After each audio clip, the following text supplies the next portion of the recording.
Good morning guys, कैसे हो आप सभी? आई थिंक आप सभी बहुत अच्छे हो। अभी तक बायोलॉजी में हमने बहुत सारे चैप्टर्स का स्टडी किया, पूरा ह्यूमन फिजियोलॉजी को स्टडी किया जो कि जूलॉजी का पार्ट था। आज हम बॉटनी पार्ट स्टार्ट कर रहे हैं। बॉटनी में हम स्टार्ट कर रहे हैं जनन।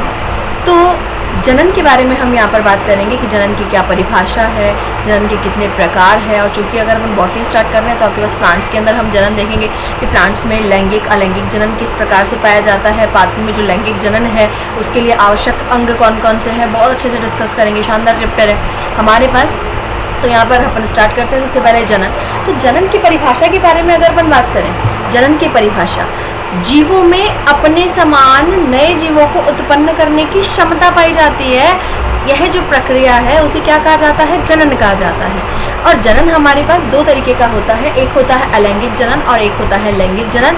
दोनों के बीच में बेसिक डिफरेंस अभी हम यहाँ पर क्लियर करने वाले हैं कि अलैंगिक जनन और लैंगिक जनन के बीच में डिफरेंस क्या है। हम बहुत अच्छे से पढ़कर आए हैं। हमारे पास दो प्रकार का विभाजन होता है, एक होता है समसूत्रीय विभाजन और एक होता है अर्धसूत्रीय विभाजन।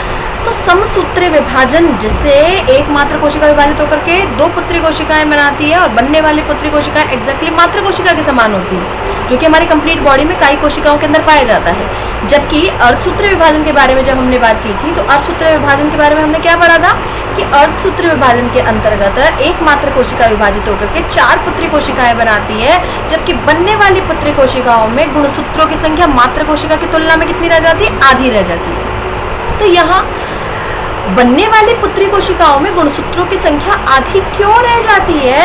क्योंकि हमें एक लाइन क्लियर है बहुत अच्छे से कि अर्धसूत्रीय विभाजन के द्वारा किसका निर्माण होता है? युग्मकों का निर्माण होता है। तो यहाँ पर यही हम डिस्कस करने वाले हैं कि हमारे पास अलैंगिक जनन की बेसिक परिभाषा क्या है, लैंगिक जनन की बेसिक परिभाषा क्या है, और इसी के अंतर्गत हम पादपों में लैंगिक और अलैंगिक जनन को डिटेल में पढ़ने वाले हैं। So let's start with me. Okay,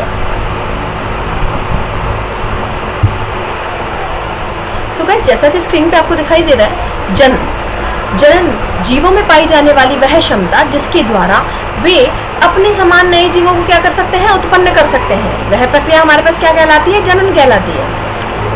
जीवों में पाई जाने वाली वह क्षमता जिसके द्वारा वे अपने समान नए जीवों को उत्पन्न कर सकते हैं। और जैसा कि हमें दिखाई दे रहा है कि आवृत बीजियों में, आवृत बीजी पादपों में अगर हम जनन के बारे में बात करें तो दो तरीके का होता है, एक होता है अलैंगिक जनन और एक होता है लैंगिक जनन। और बहुत ही सिंपल सी डेफिनेशन है हमारे पास अलैंगिक जनन की। क्या परिभाषा है हमारे पास अलैंगिक जनन की? अलैंगिक जनन क्या बोलता है कि अलैंगिक जनन जनन की वह विधि जिसमें लैंगिक जनन की आवश्यक घटनाएं जैसे कि युग्मक निर्माण और सूत्रीय विभाजन के द्वारा युग्मक निर्माण, युग्मक संलयन नहीं होता है। और इस प्रकार का जनन क्या कहलाता है? असंग जनन या फिर अलैंगिक जनन। अलैंगिक जनन द्वारा उत्पन्न जो संततियां होगी, जो भी नए जीव उत्पन्न करेंगे आप अलैंगिक जनन से, वो आनुवंशिक रूप से कैसे होंगे? आपके पास जनक पौधों के संरूप होते हैं। हम यहाँ पर पादपों में जनन के बारे में बात कर रहे हैं। तो जो बनने वाले नए पादप होंगे वो एग्जैक्टली सिमिलर होंगे, क्लोन्स कहलाएंगे किसके? अपने जनक पादप के। तो ये जनन का कैसा प्रकार है? अलैंगिक जनन। जबकि लैंगिक जनन के बारे में अगर अपन बात करें तो लैंगिक जनन जनन की वह विधि जिसमें लैंगिक जनन की आवश्यक घटनाएं जैसे कि युग्मक निर्माण और सूत्रीय विभाजन, युग्मक संलयन की प्रक्रिया, निषेचन संपन्न होती है तथा युग्मनस का निर्माण होता है। ये क्या कहलाता है? लैंगिक जनन। तो हमारे पास यहाँ पर जो बेसिक डिफरेंस हमें क्लियर होता है किसके बीच में? लैंगिक और अलैंगिक जनन के बीच में, कि अलैंगिक जनन में तो लैंगिक जनन की आवश्यक घटनाएं संपन्न नहीं होगी, जबकि लैंगिक जनन के अंतर्गत लैंगिक जनन की आवश्यक घटनाएं संपन्न होंगी। और हमें लाइन क्लियर हो जानी चाहिए कि लैंगिक जनन की आवश्यक घटनाएं क्या है? अर्धसूत्रीय विभाजन के द्वारा युग्मक निर्माण, युग्मकों का संलयन, संलयन की प्रक्रिया को कहते हैं निषेचन। ये दो तीन घटनाएं हमारे पास, निषेचन, युग्मक निर्माण व युग्मक संलयन, ये हमारे पास बेसिकली लैंगिक जनन की घटनाओं के अंतर्गत आते हैं। तो अलैंगिक जनन में लैंगिक जनन की आवश्यक घटनाएं नहीं होगी, जबकि लैंगिक जनन यहाँ पर आपके पास अर्धसूत्रीय विभाजन के द्वारा युग्मक निर्माण, युग्मक संलयन की प्रक्रिया, निषेचन संपन्न होगी। तो ये मोटा मोटा डिफरेंस जो है वो हमें लैंगिक और अलैंगिक जनन के बीच में यहाँ पर क्लियर होता है।